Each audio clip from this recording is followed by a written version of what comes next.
You're listening to RTI Audio, powered by Rocky Top Insider.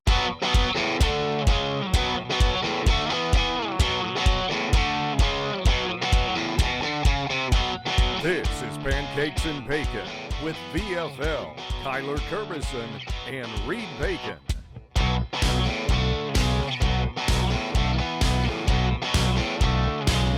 Hello, Vol Nation. Welcome to another episode of Pancakes and Bacon. I'm your host, as always, Kyler Kerbyson, joined with Reed Bacon. Oh, we took a little hiatus. We took a little break after the season, but it is good to be back. We are talking a bunch of stuff, a lot of stuff to catch up on. Some coaching changes from the football team. We're talking BasketVols and where they're at and everything going into the SEC tournament and March Madness and what that all looks like. We're also talking to NCAA coming after the wrong folks. Let me tell you that much. So very, very exciting. So excited to be back with my boy. And without further ado, Reed, how we doing, bud? Let's go. Yes. We are back. We are back. We are back. Man, it feels great. I just told you off air how good you looked. I've missed you. You know, we still talk often, but when we're doing the pod, we talk almost every day about different stuff, even if it's just for a quick minute or 2 or 3 minute conversation. And now it's like we might talk once a week. And I know you've been busier with work and some stuff, but yeah, it was funny. I called you earlier in the week. I said, "Hey man, I think we should get back on the pod. We got March coming up, so we can hit basketball. We gotta catch up. We got to hit basketball. We got to hit NCAA violations, and really, we got to get ready because spring practice is right around the door." Mm-hmm. And I was like, "Are you good with Sunday?" You're like, "Yeah, that should be fine." And then week goes by. I'm calling you today after mass. I'm like, "Hey man, like what time's good with you?" "I'm good. You let me know when's good for you." And you're like, "I got to do this. I got to run these errands. How about 1 o'clock my time, 2 o'clock your time?" I said, "Great." Then at 1:45 my time, 1:45, 20 minutes before I'm supposed to wire, I call him. I was like, "Hey, did you get my text?" You're like, "No." I was like, "I was just asking like if you were on time or if you wanted to like change this around." And you're like, "No, I'm good to go." And I was like, "Okay, well, I just wanted to push it back some because I'm on the driving range. No other reason besides that."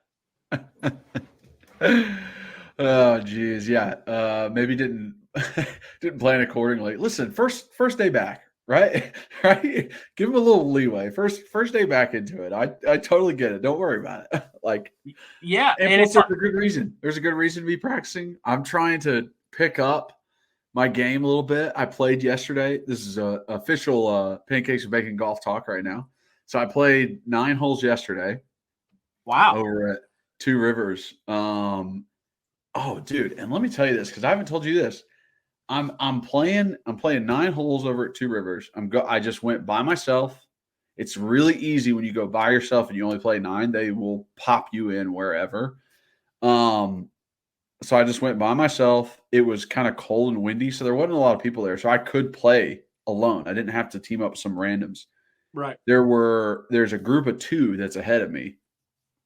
And like by the time I pull up to the first tee, they're already on the green. So I'm like, this is not going to be an issue. I'm not going to really go fast. Like I'll hit 2 balls off of the tee box because it's like I got time.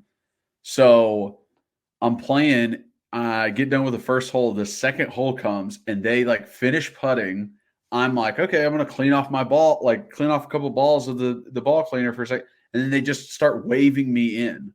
Like, you come on as in a way to like come past us, right? Play through. And I'm like, okay, like I really wasn't ready to hit yet. So now I got to kind of like rush.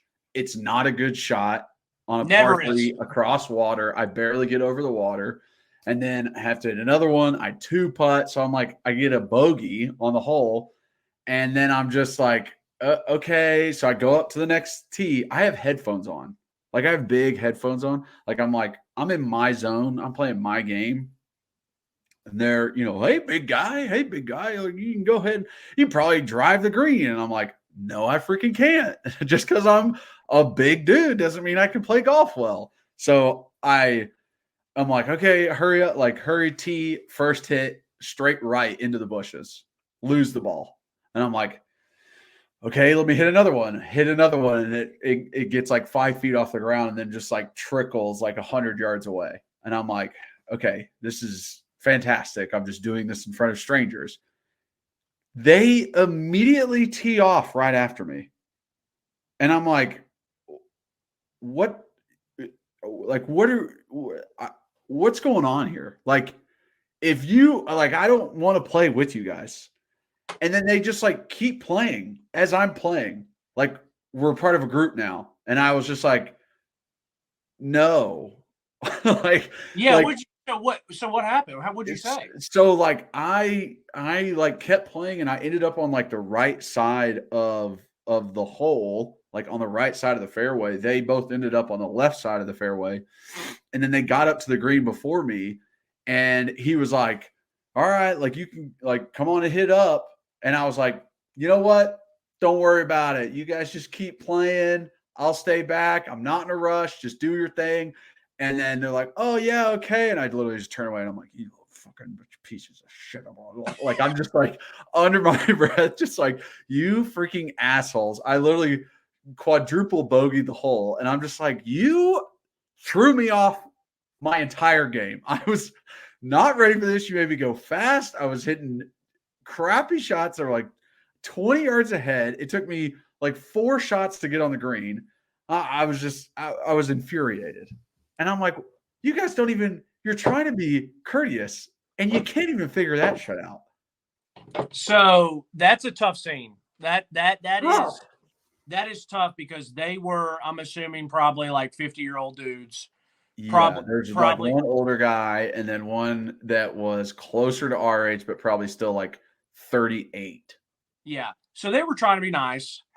And they were like, oh, we'll let big fella come and play with us. It'll be great. And there's some people in your position that would have loved it. They would have started talking with him and going. But, like, I'm very much like you. I think the headphones, they need to read the room a little bit. Yeah, no kidding. You know, so it's like, but that's where, and it is never, ever fun. Well, let me take that back. It is sometimes fun when someone waves you through, because if you've been sitting and waiting on them, and you start getting a little fussy. And yeah.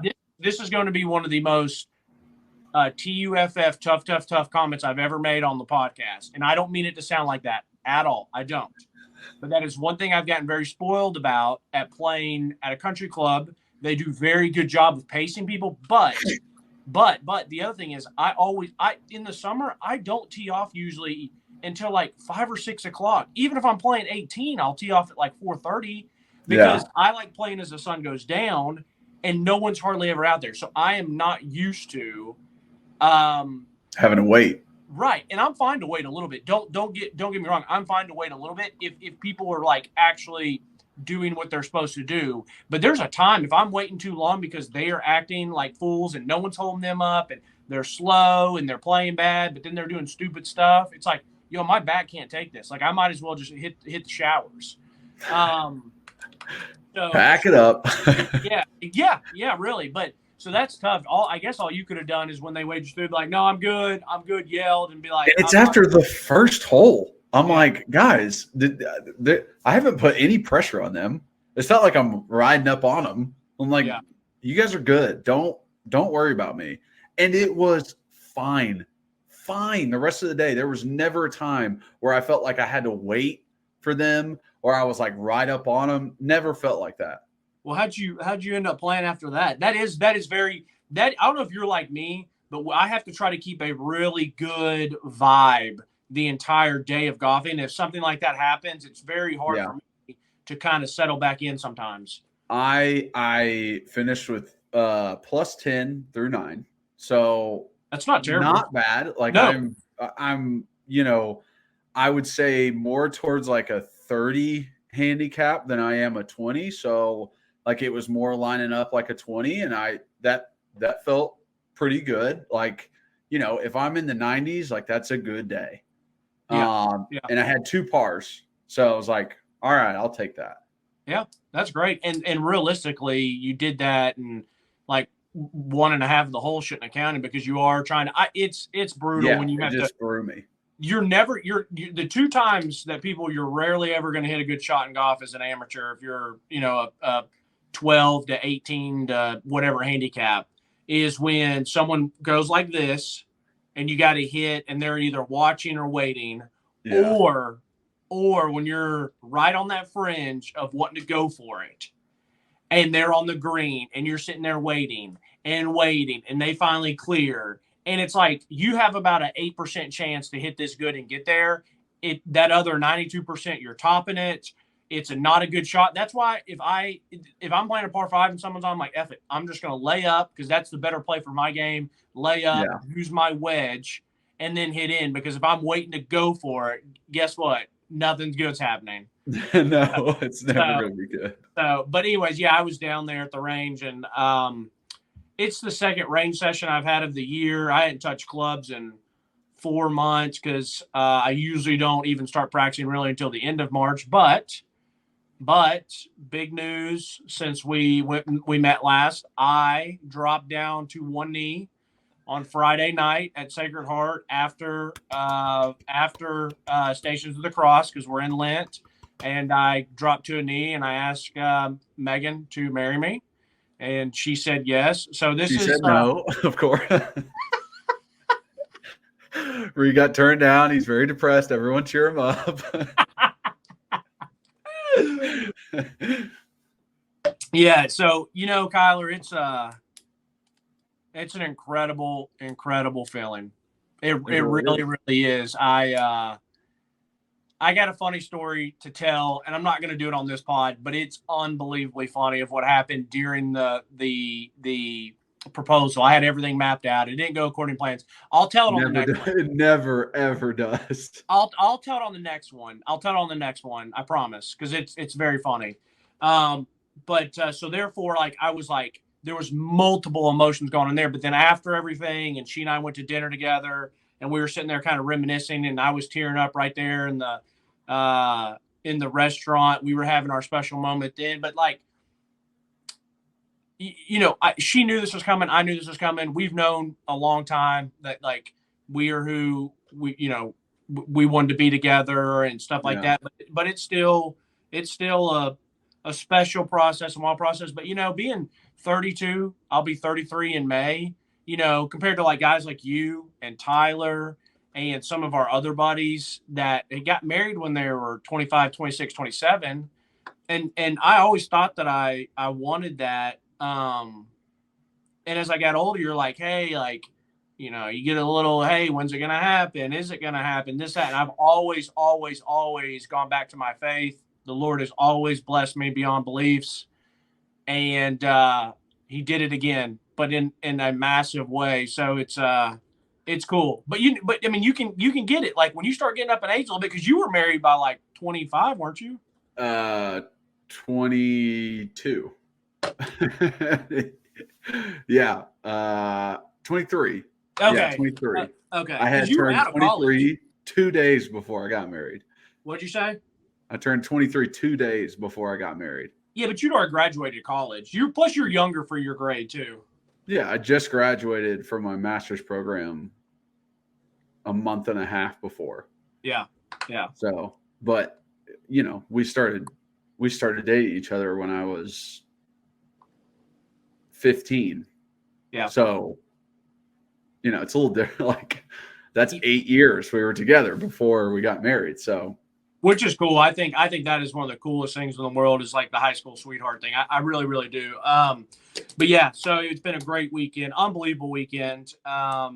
So that was great. And one of the reasons I am practicing golf is because we'd actually already had the bachelor party planned because we knew the wedding was coming. I had to wait for the ring to get made and all that stuff. And then I had the ring for about 2 weeks before I even asked the question. Not because I didn't want to sit on it and wait, but we had other life events happening that one weekend was one of her best friends is getting married and we're at the rehearsal dinner and the wedding on Friday and Saturday. It's I can't, I'm not doing it then. No, you're not taking away from that. Right. Exactly. So it's I had to wait. But we've already had the bachelor party planned and we're going to Pinehurst and it's going to be incredible. But your boy's definitely well, if I'm going to be playing, I guess we're playing 7 or 8 no, wait, 2, 4, 6, like 6 or 7 rounds at Pinehurst in a 3-day span, then I was like, I need to get ready. Here's two things. Here's two things that I'm worried about, right? I am self-admitted probably the worst golfer of the group. Tyler might be a little bit worse than me just because he doesn't have time to play. So one, I need to try not to embarrass myself. And two, I got to prep for my back, dude. Like playing 36 holes over every day, like 3-4 days in a row. That's going to be a lot. Like I need a stretch routine before, stretch routine between and after. Do they have an ice bath? Do they have a hot tub? I'm gonna need to treat this like it's freaking practice in 2015, and Grandpa Curbs is trying to make it through the grueling training camp in August. That's how I need to treat it. Hey, no joke. No, that's one of the reasons I've been just getting swings in to see how my back's been feeling. And I think a couple things. So the first one we're playing is Pinehurst number 2, which is wild that we're starting off with a banger with the best one. It's gonna get roasted. Yeah. So, but the great thing is that course, because they're having the U.S. Open there this year, it's cart path only, or you can walk with a caddy. And I do think that walking, and I'm not going to get a caddy, but doing a push cart, I think walking is going to help my back stay pretty loose. But yeah, I've already been thinking about it. I was like, if it comes to it, and I've played 36 the first day, then we play the next 9 the next morning, and then we're going into our next 18. If I have to, the group that I'm with, we'll let the people that want to play their own ball do their own thing. But like if you and I and Logan and like someone else or like Tyler, we're like, hey, we'll just go play old man scramble. Like I'm Gucci with it. Like, you know what I mean? Like it's going to be fine with me. Like I don't have to play my own ball every single time. So, because if not, like my back would literally just get wrecked. Exactly. And driving there and driving back, it's not a great recipe. We're old men now. We gotta be careful.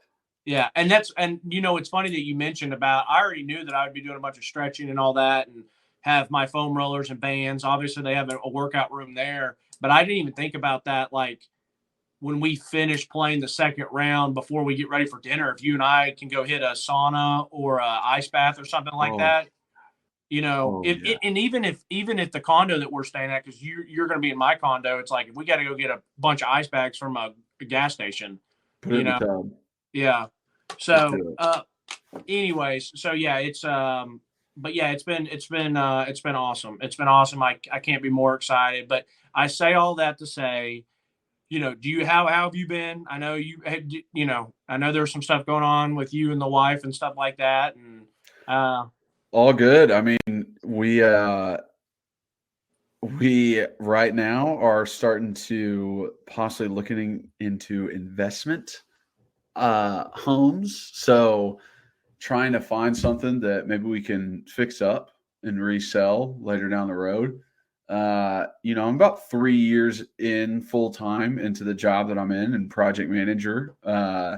So I've started to really kind of learn the ins and outs of construction and what kind of needs to happen and go into it.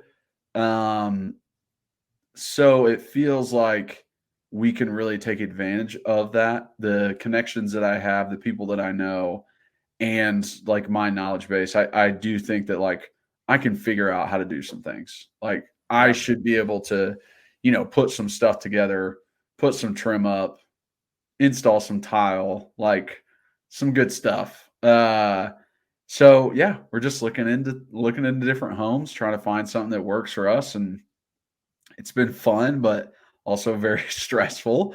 There's a lot that goes into it that I did not even realize.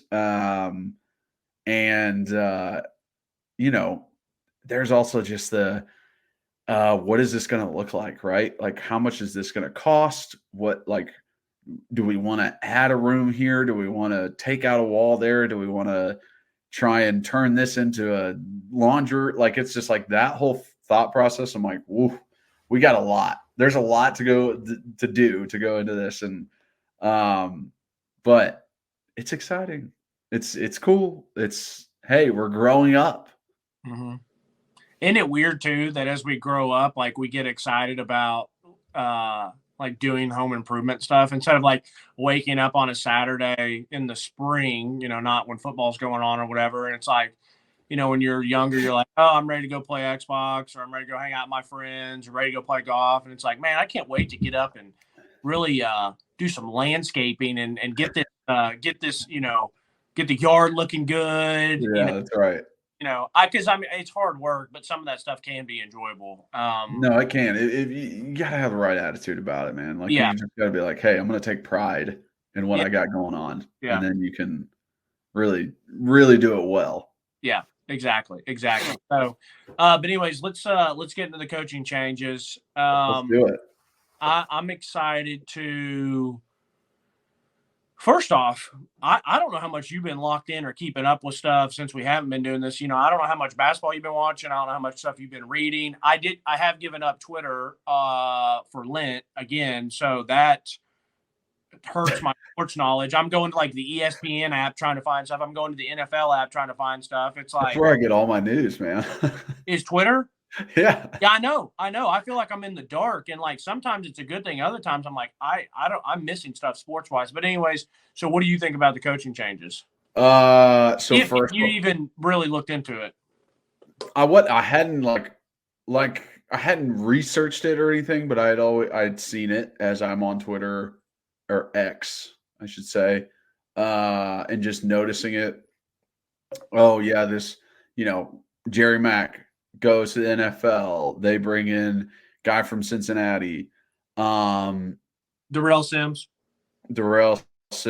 and I see it on Twitter or something like that, and I don't necessarily have a reaction right away because it's also like as we're going throughout the season, as we're breaking down film and studying the Vols, like in no way, shape, or form am I going, that Jerry Mack is really what's making I'm talking about the players. I'm talking about what they're doing. I'm talking about Coach Heupel and his leadership. But what the running back room has been able to do the past few years is really remarkable. I think the growth in Jalen Wright was kind of wild.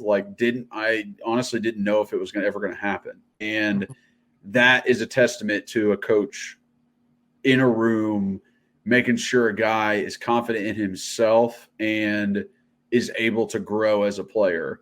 So I think Jerry Mack did a very good job with that. What I am wondering is how much was it Jalen Wright being like, I'm going to take the pride in myself and I'm not going to be a fumbler. Like, I'm not going to be that guy. Or, Jabari Small being like, I'm going to be a workhorse for this team. Or Dylan Sampson being like, I'm going to take advantage of my opportunities. There's no telling how much it could be one guy or the other. What is really a good part about getting a new position coach that people might not necessarily think of when it happens, and this is a lot bigger for the linebacker position, which we'll talk about, but every guy in that room has to introduce himself again to the coach. They know nothing about you.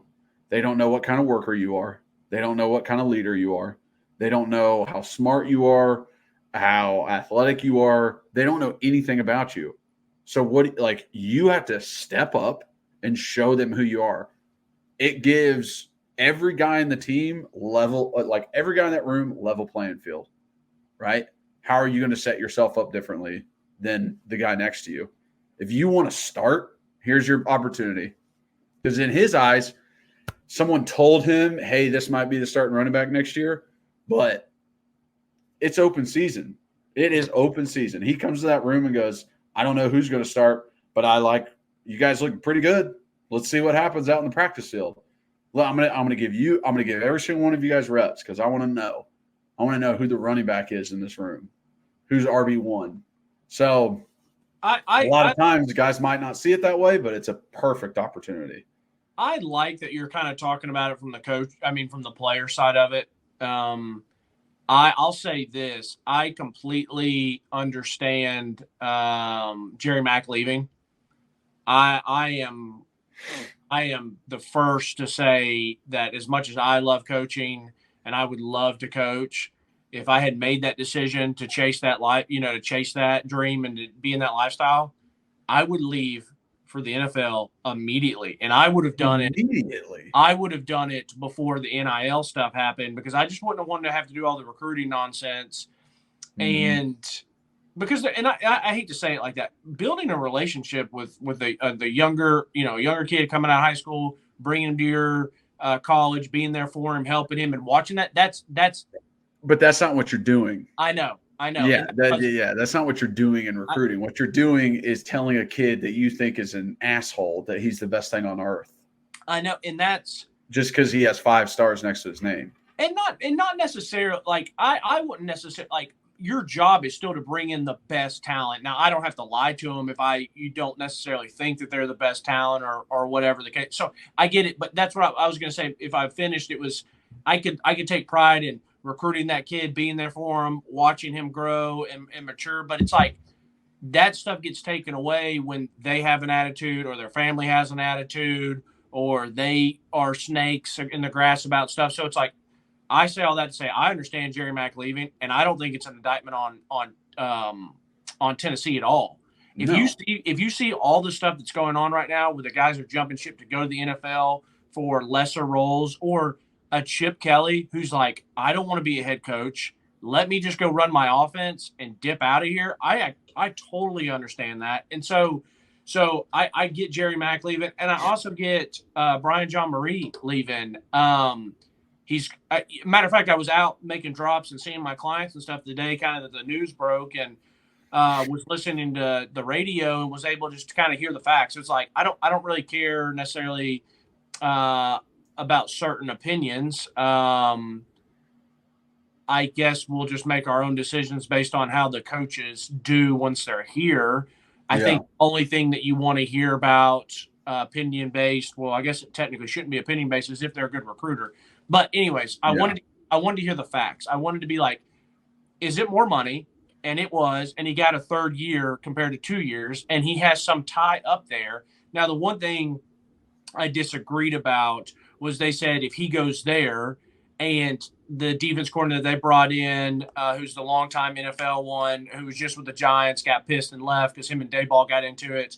But if he's there now, and they're saying if he does a really, really good job, then he's back in the NFL next year, and Brian John Marie could be then take over defense coordinator. I'm like, okay, yeah, that makes sense. Guess what? He could have also potentially done that here. Tim Banks has gotten a look at the head coaching job this year. He lost out, to Derek Mason at MTSU. Now, I'm not saying he was the second place and Derek Mason was first. I'm just saying he interviewed for that job. So I kind of didn't agree with that. It was like he has just as good an opportunity for Tim Banks to get a head job here.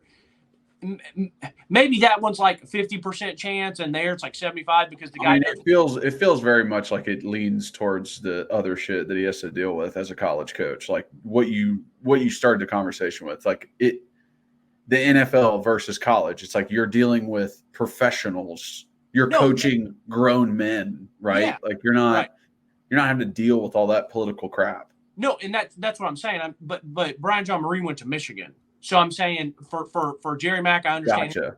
I'm for Jerry Mack going to the NFL. Understand it. Brian John Marie leaving Tennessee for linebackers coach to Michigan. You're like, oh, is that bad for us? It's like, well, they just won the national championship. He has ties up there. They gave him another year on his contract. He's making more money.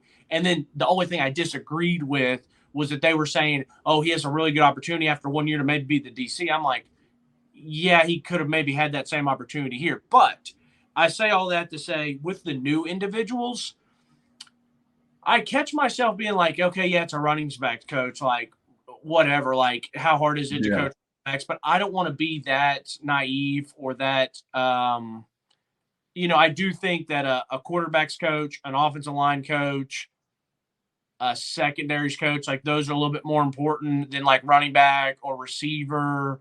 I think linebackers are, is a pretty important one.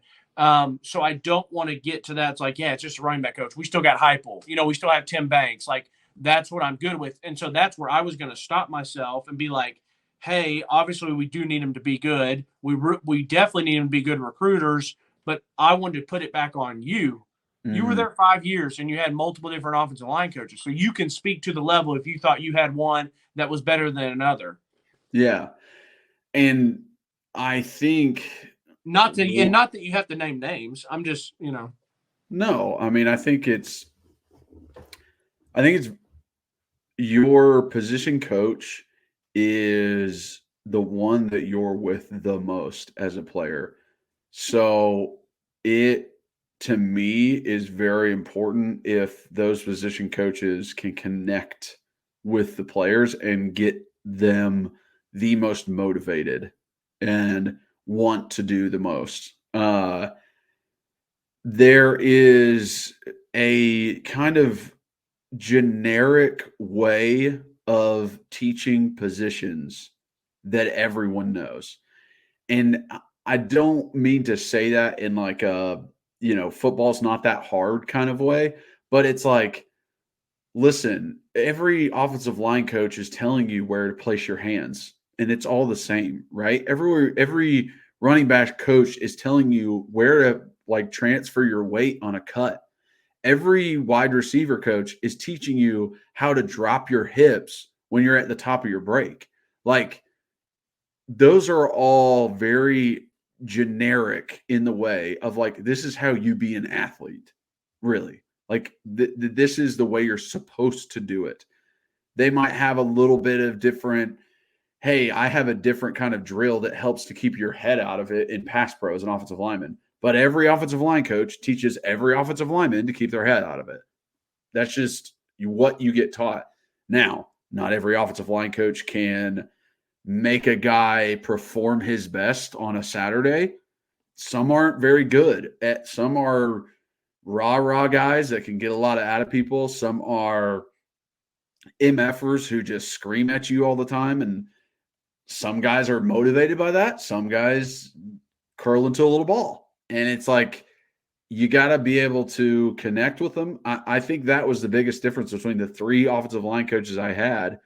It wasn't necessarily, hey, here's this technique and how you teach it. It was, hey, man, I'm going to get the best I possibly can out of you by motivating you and having you be confident in yourself. Yeah. And that's where the difference in my play, I felt like, changed. So yeah, because like you said, hopefully those coaches understand that Kyler needs to be coached this way, Reed needs to be coached this way, and so needs to be coached that way. And it's because I was thinking about it while you're making that analogy. It's like playing football, we're gonna make a peanut butter and jelly sandwich. You're gonna get your bread and you're gonna have some sort of jelly, some sort of peanut butter smacked together. Yeah. Now, we've all had some good ones and we've all had some ones that we just had to choke down because we needed something. It's like, what does that coach like? What kind of jelly is he bringing? What kind of toast is he bringing? How's he tell you to spread it? Like all that different stuff. And there is. You there? Yeah. I just went in and out real quick. But there are some different tricks of the trade to little show you stuff. But and it's harder to do when you are younger. High school, it's a little bit more difficult. College, you start maturing a little bit. Probably in NFLs where these guys do it a lot, but where you take stuff from each coach. And it's like, hey, I really like that. That makes sense to me. Then you got another coach. And so it's like kind of piecemealing that all together. So all the coaches are important. But then again, you also have to remember, and I trust our head man in charge, Josh Heupel. And just like Nick Saban, no matter who came in, I could go coach running backs at Alabama, and Nick Saban's going to sit me down and be like, this is what I want you to teach them. This, and this. Now, he might even say, I want you to do these type of drills, or he could say, hey, I'll let you get some freedom on how you want to go about it. Show, but like they have to do this, and this. And if they don't, they're not going to play. Exactly. So it's like I'm not worried about it because I trust Heupel. But really the only thing I care about is like, hey, just can you relate and can you recruit? And that's I think the biggest thing now, basically. Yeah. Yeah. And it was nice to be like taking it from Alabama, that just felt kind of nice. Oh, the linebackers coach. Yeah, yeah. And I haven't read up a ton on, but for our linebackers coach, it's William. Ing? Yeah, that's what I was about to say. I don't know if you've heard. I don't know. I I'm guessing. I heard people talking about when it first came through, and now I can't remember what they said.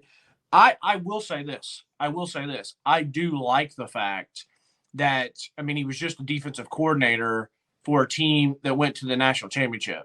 It's true. That team was not known for their great defense, though.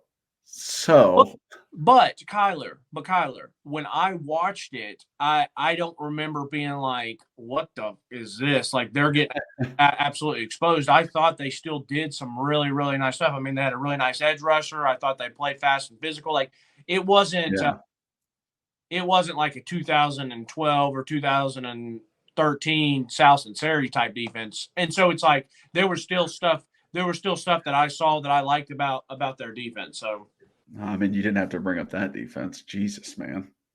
Loves you. But I was giving the Tennessee fans something they can remember. So I mean, and looking at his thing, he was D coordinator at Fresno State, and then he's co-defensive coordinator at Washington. So it's like when you've had that ability, and and Tim Banks brings him in and doesn't necessarily feel threatened, like, hey, this guy could be taking my job. It's like, no, like, I want more brain power here. I want more, opinions, all that stuff. So, like I said, ultimately they just got to be able to go recruit, and I like that. So, exactly.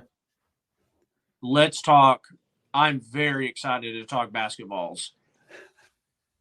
How much of the games have you been watching through the season? 0. Really? I have not watched a full game through this entire season. You've just seen like highlights and clips and stuff? I've seen highlights and I've seen clips, and I know that Dalton Connect is like the second coming, and this team will win and will lose when they're not supposed to. So that's it. It is the perfect time to jump in, I think. Coming off a Texas A&M win, leading into the SEC tourney. We're number 1 in the SEC right now. I think it's a great time to jump in. And I just have a feeling that as soon as I do, we are going to lose and things are going to go awry and it's going to be bouncing around and I don't know what's going to happen. This season, I've been like, oh, I saw that. Oh, I saw this. Oh, we're actually doing pretty well. And then I'm like, you know what? Maybe I might start watching the games, and then we'll lose to Arkansas or just you'll just lose on a Thursday. And then I'm like, oh, well, maybe not. Maybe I'll wait. Like, I won't get into it. And I'll tell you this. The last time I did really well on a March Madness bracket, I did not watch a single game.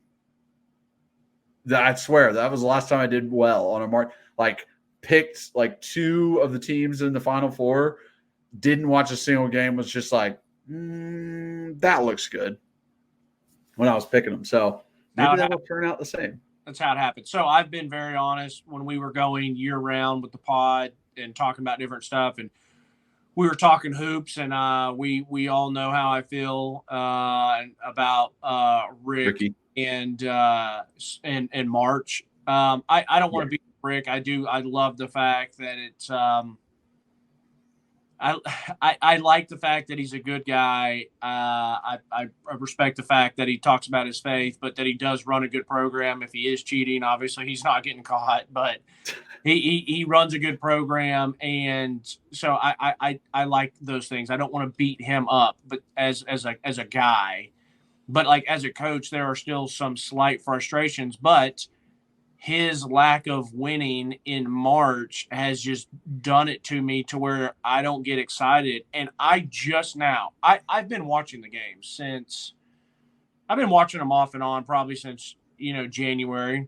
Yeah. And it's just now been where I feel like I'm enjoying college basketball as a whole, where I'll sit down. Like there were times a couple weeks ago, I would see a good game on. I'm like, I have no desire to watch this. Like, I'm laying in bed about to go to bed. I'm not watching this game. Like, I'm gonna go watch King of Queens reruns. Like, I just wasn't into college hoops yet, and now I have been. I've gotten back in the swing of it. I've been to a couple games. So I went to the Bama game a couple weeks back. which we absolutely throttled them.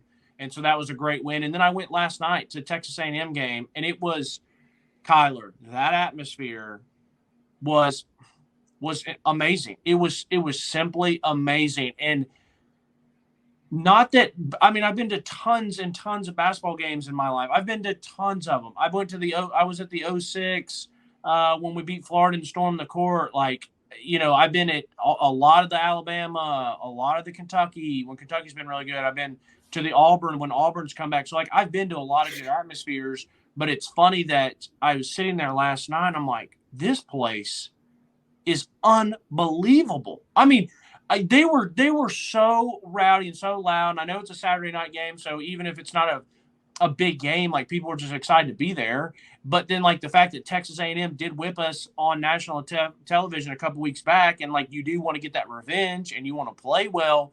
But that crowd was in it from start to finish. I mean, the crowd was just, like, going bonkers and beside itself at the refs and at the game. And there's, like, still 12 minutes to go in the first half. I'm like, you people need to, like settle down and, like, let's save some of that. Right. Like, let's ease into this. And then in the second half, there's like 12 minutes to go, and the place is just going bonkers and erupting. And you think it's like a 3-point game, and you look up and Tennessee's up by like 18. And it's just like, it was relentless. And so I was just shaking my head, bro. I was like, golly, Vol Nation, man, they never cease to amaze me. I was like, it's incredible. Listen, I mean, there's so many examples of it. There's so many times that it's happened. There's so many things that this fan base has been able to accomplish that, and, you know, we can keep talking basketball, but, like, that is why, like, the NCAA stuff, and, like, I'm just like, y'all are barking up the wrong MF and tree, bud. Like, this ain't the one. You ain't that guy, bud. You ain't that guy, bud.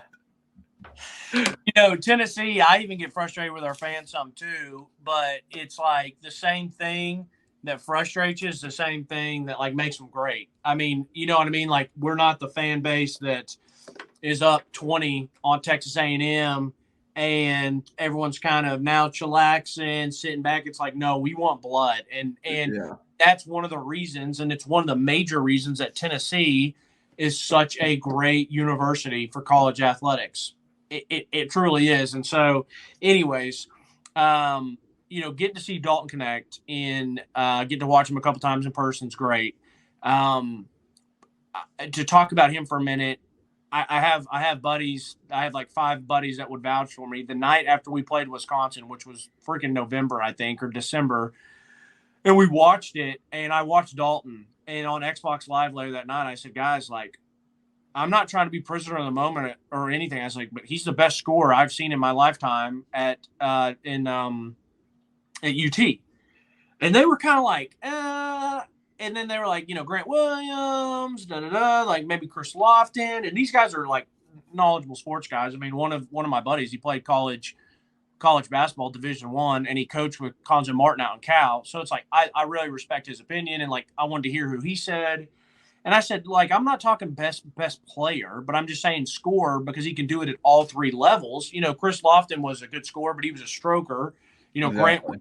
Grant Williams was more, you know, inside 15 foot. He could drive it to the rack, and there was a couple big time threes. And so you're thinking about it. And then, like, a great scorer who wasn't necessarily a great player, but a guy could score the ball was, you know, Jordan McRae. And then you had Josh Richardson, who his senior year was just a darn good player. But I'm watching Dalton Connect that early, and I'm like, the guy that can do it at all 3 levels, he can absolutely stroke from deep. He's athletic enough to beat you on a dribble and pull up a little 12-footer right in your grill, or he can go right in and smash on you or layup. I was like, I've never seen. And so that's one of the reasons I have probably started getting back into it more this year, earlier in the year than I would have, because I'm like, I want to watch Dalton. And I think that's the biggest difference in this team compared to previous Rick Barnes teams, previous Tennessee teams, just in general. Like, it's always I feel a vibe from Tennessee basketball that we've never been able to have the difference maker on our team. The We've never NBA, been able to have the guy that takes over that really lets us flourish in the SEC tournament or in March Madness. Like, it's always, we're a pretty good team. We play good defense. We have a couple guys who can score, but they're not consistent. And this team just feels a little bit different, right? Like, this is the best, I would say, offensive team since like Admiral and Grant, for sure. And I don't want to know. I will say this: I know how great Grant was. I do, but I'll even say when I was talking to my buddies that night, I went back on YouTube and watched. And if you go back and watch some Grant Williams highlights from UT, there was a couple of times I'm laying on my couch and I'm like, "Dang, bro! Like, like I forgot how. Like, I knew he was really good, but I go back and watch some stuff. I'm like, dude was absolutely nasty. I mean, he was back-to-back SEC Player of the Year, which is fantastic. But I'm saying. I was, like I said, Dalton. I'm just talking about Dalton as a scorer, not as an overall player, but also as a NBA prospect guy. I mean, we haven't had an individual like that who could translate his game. Now, I was a little surprised that Grant went first round, but I thought he went to a great place when he went to Boston. And Grant's been better in the NBA than I thought he would. And Kennedy Chandler, I thought, was a fantastic ball player. And he was really good in college, but his size did limit him a little bit to really just take over. Yeah. But like, and another player to kind of, so I've enjoyed watching Dalton. I want to see what this team does because unfortunately it's still like, hey, enjoy the regular season, but ultimately it just matters what you do in the big tournament. Like, we have consistently been over the past, 5-6 years now, where we've been ranked number one, anywhere between number one and top 10. And so it's like, it's not that much to ask to say, we need to finish the year as an Elite Eight, top 8 team, or we need to finish the year's top 4. There has been multiple times in Rick Barnes' thing that we hover between 1 and 10. We're number 5, number 1, number whatever. I mean, I think it's very much like you've done well enough.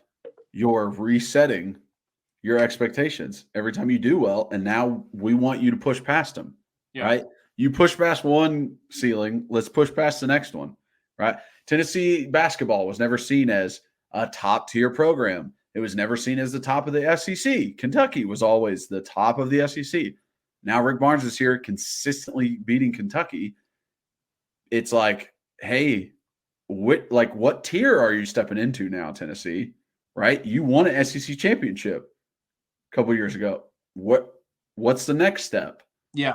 And that's why it's like, you got to get through March for us to feel good about this. And I think it's tough for people of our age because, growing up with Bruce, when UT basketball is a joke and that guy comes in when I'm in middle school and we just turn awesome and play a really fun style of basketball. And he can win. He can have a very mediocre year, and then in the tournament, you look up and Auburn's playing in the national championship or the Final Four, against Virginia, and it's like that's what he does, and that is what you're going to remember more. Not that we don't enjoy sweeping Kentucky because that's awesome, but like we're not going to remember beating. Like a Gonzaga was a huge win, but that Gonzaga we beat them and we became number 1. But that's in December. It's like, that's cool, but that ultimately doesn't mean anything. Like I want to, so it is. The other thing before we get off basketball, besides how impressed I was with that atmosphere last night, I love big man play. We all know, if you've listened to this, like I love Tobe Awaka so much, but I have to shout out Jonas Adu, however you say his first name. How much better he's gotten is insane. And Kyler, wait till you start actually watching games. The dude is like a double machine now. They work it into him like if he was a Grant Williams. Like they pass it in and let him go to work, and he'll turn little bunny. His little 15-footer is so butter and so smooth. Last night he's rim running, catching oops, dunking on people, blocking shots. And I said it last night in my group text. I said, dude's our second best player. And if he's not our second best player, he's tied for our second best player. I truly think that Dalton Connect and then Jonas Adu it's him, or he's tied with Kai Ziegler, because I know Double Z, he's just got that little clutch gene. He always comes up with a sweet steal or a 3 when you need it, and he's the head of the snake. So I get it. he's more important. But I mean, actually, best other player, I'm thinking of Jonas Adu. And this season, this March, the best chance we have is as long as Adu keeps playing that way, which I think he will. So I think Dalton Connect's going to get his. Doesn't have to be 30, but if he's going to get his 18 to 25. You get him, you get Adu still rocking a double-double. You're going to get Zakai Ziegler. Even if he doesn't put up a lot of points, he's going to make winning basketball plays. It's crazy to think that they should absolutely do this, but like the March run is going to come down to just Triple J and Santi. If those guys just give you 8 to 9, 10, 11 points, hit down some timely threes, play some good stuff, Santi doesn't have one of his boneheaded turnovers, like they're gonna make a deep run because I trust those other three. And it's like it's crazy to think that Santi's been here 9 years, Triple J's been here 9 years. He was a 5-star, and you're like, hey man, just all we need is you to play 3 good games in March. Yeah. I mean, I absolutely love the build of the team where it's like you got guys who've been here forever, and then you also just have like these random transfers in Dalton Connect. Like it's like, oh, this is nice. Like it was always you either had guys that weren't that good that you coached into being better or they got better after 3 or 4 years, or you had the top 10, 15 guys out of a class and they were freshmen. Like that was the only way to build teams in college basketball. And now it's totally different. Now you got a eclectic group of different players, and that just makes it all the more exciting and all the more like, whose year is it going to be? I mean, I think this is a wild year in basketball where there's not a team right now that I look at that I'm confident they will win 5, however many games in a row in the tournament. And I would have said UConn until matter of fact, I teased this team up, but I'm watching the other night because like I said, I've started watching it and getting into it. I've done a couple teasers, and it's Creighton beats. No, I don't know if we'll see. I don't know if Creighton got beat. No. UConn got beat, and they got beat handily, and it was a couple nights ago because UConn has been such that good dominant team, and I trusted them to win the game, which they ended up not. I just took, like I said, I think it was Creighton that I had that ended up beating their brakes off of them. I mean, I checked the score and it was like 20 points. I was like, well, that's a winner because I'm already catching, like I teased it up, catch 13. Let me check though. But no, I agree with you. This year is wild. Like Tennessee has a bad loss in the start of the year, but then the other top 5 teams also had bad losses at that same time. So it's a wild year. There's not that one dominant team. So yeah, listen, Kyler, there's been times where the brackets opened up for us and we haven't capitalized, whether it was when we lost to Sister Jean or last year when we could have played, we're playing Florida Atlantic, FAU. When we lost to Michigan. By the way, it was not Creighton. UConn handled Creighton 62-48.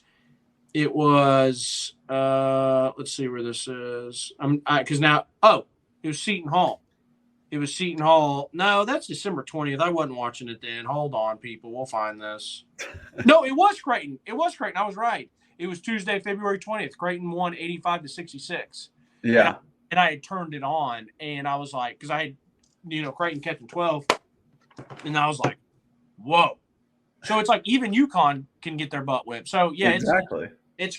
Listen, March is always great. I mean, it's always fun. It's just, sometimes it takes me a little longer to get excited for it, but great. Now it's great because I'm excited for it and I don't have to wait much longer. That's right. It's right here. Yeah, right in the corner. All right, finish up with the NCAA. I'm excited to hear what you think about this.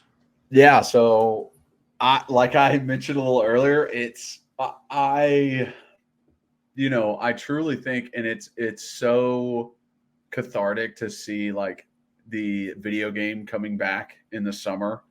It really felt like when I was coming up and getting into college that the NCAA was such a huge corporation villain. No one liked them. They control everything, but man, they had so much power over everything. And it was like, it didn't matter if you didn't like them. You had to do what they said. Even They if are, everyone knew it was stupid because they're keeping, Bobby Joe at, Michigan State and he's ineligible. And it's like, guys, stop. Like, yeah. this is stupid. We all know that he should be eligible or whatever the case may be. And anyway, sorry. Yeah. Yeah, they just had idiotic rules that they enforced things randomly. It was never a consistent enforcement, and everyone was in a way kind of scared of the NCAA. You can't touch them. They're the dictator of this entire sport, and I think the first hint of pulling away the veil and pulling away their power was the video game, was the wait a second, how much money are you guys making on this? And you're using to the T from Tennessee, white dude who's 6'4", 300 pounds, who wears this exact stuff, who wears my exact number, and he's on the game. And I have nothing for it. That it finally became apparent after that 2014 video game. Hey, this is not right. This is not right that people are taking the likeness of every single one of these players and making money off of it, and the players get nothing. And that I think started the weakening of the NCAA and the strengthening of schools and individuals. And then it just got more and more with universities joining together in different conferences, with the college football playoffs, with Greg Sankey and what he's done with the NCAA or with the SEC.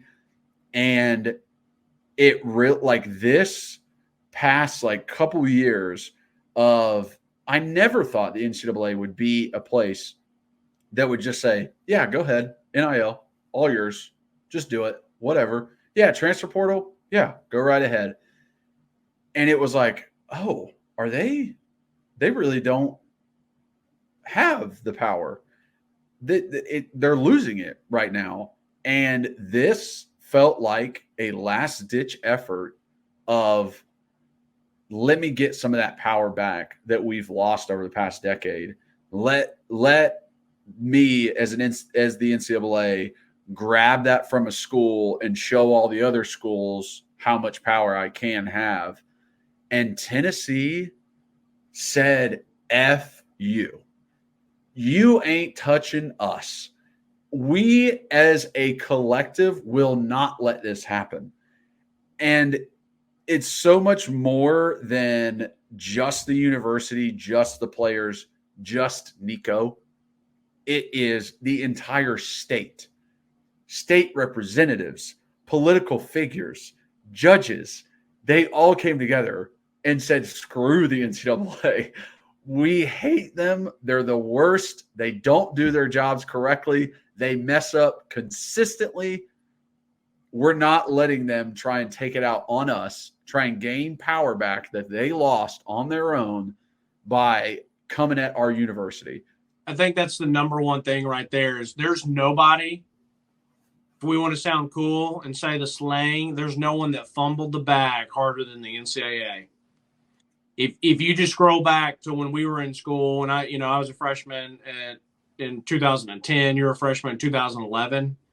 It's like, if they just would have, which, shocker, people were greedy, people thought they had power, and it was kind of like finally the bully.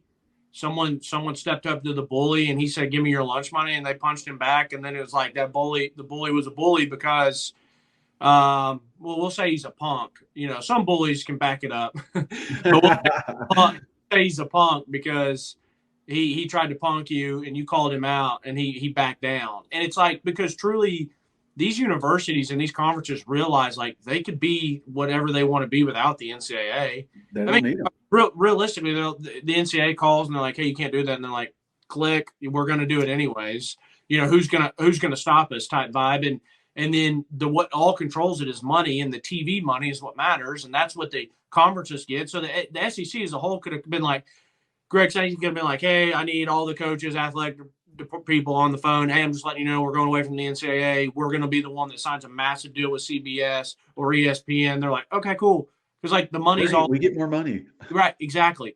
So if the NCAA could have just not been a bunch of just idiots and selfish and all that, and I would be the first one that said 3 years ago, I was talking with Tyler. I would talk with you about it. And I was at the side of like, these dudes don't necessarily have to be paid, meaning you just don't have to just pay them willy-nilly because they are still getting a scholarship. They are still getting a stipend.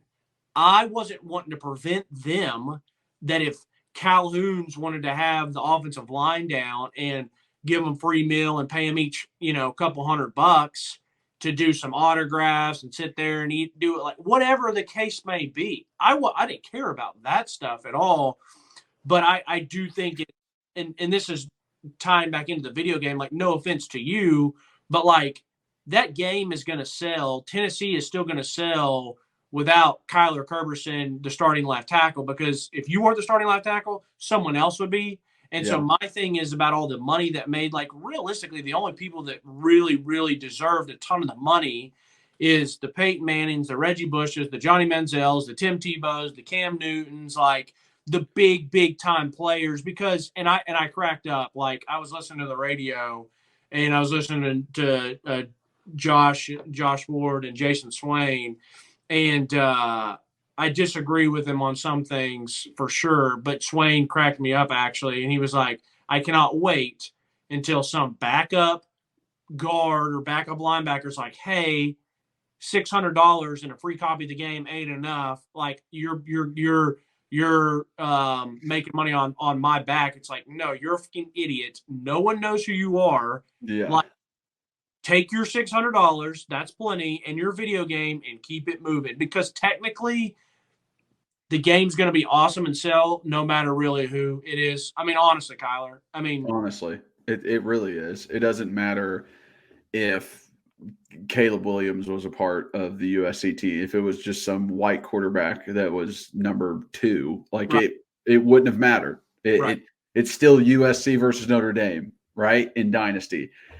You get into it, you're 2 years into it, none of the guys are on the team anymore. So it's like you didn't even have the names unless you downloaded them. And like some of my buddies would download names and other of them didn't care because we knew who it was. I mean, we knew the players, but I just like the game's always going to be bigger than any individual. The universities are always going to be bigger than any individual, no matter what superstar they are. But those guys that I named off, the Johnny Manziels, the Tim Tebows, the Cam Newtons, the Nico, now Caleb Williams, like let them make, like if they want to be on, if someone wants Dr. Pepper wants to bring Caleb Williams on, cool. I don't care about that. Like if you can make that, I just didn't like it when the entitled that didn't really deserve it, just because you're a starter, like great, like good for you. You're getting a free education, you're getting a stipend. Someone's going to throw you a little bit. And I think that would be the one thing as a coach that would, and we know that it does bother some people when a guy's like, man, you're a starter, like you're fine, but like chill out. Like if you want more money, then like get on your social media and get someone to come give you more money. It's not our responsibility. So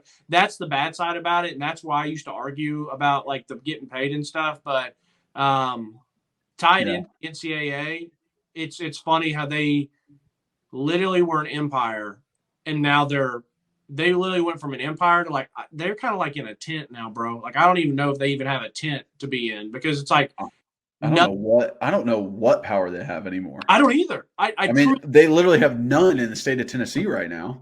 I mean, and like if it came to it this fall and they tried to tell Tennessee that some guy wasn't eligible now academically, academics, I get it because it's like that's a school thing. Like Tennessee doesn't want guys going around even more than they already are, like not doing school or whatever else the case may be. But it's like if the NCAA is like, hey, like that guy got this, you're not allowed to play him. Like if I'm Danny White and Donnie Plowman and Josh Heupel, I'm like, yeah, he is. Like, what are you doing? Like, yeah, what are you gonna do about it? Type deal. So hey, do it.